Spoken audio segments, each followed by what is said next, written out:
ए ऐतिहासिक मुहूर्त बहुत सौभाग्यर सह आम समस्तंक जीवन रे आसी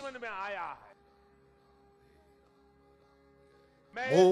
140 कोटी देशवासी को हाथ जोड़ी प्रार्थना करुछि जे आपण माने 22 जनवरी रे जेतेबेले अयोध्या रे प्रभु रामचंद्र विराजमान होइथिबे निज गृह रे मध्य श्री राम ज्योति जला दीपावली पालन करु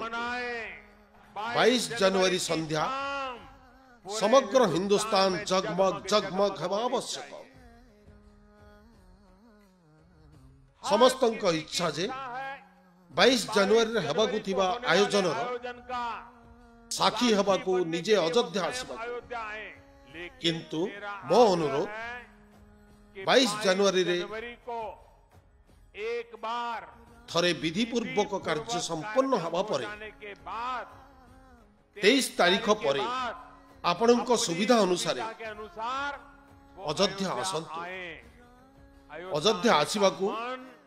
22 तारीख रे इच्छा प्रकट करंतु नहीं प्रभु राम को कष्ट हो एभली आमे भक्त होई केबे भी करि परिबा नहीं 550 वर्ष अपेक्षा करिछि आउ किछि दिन अपेक्षा करि नबा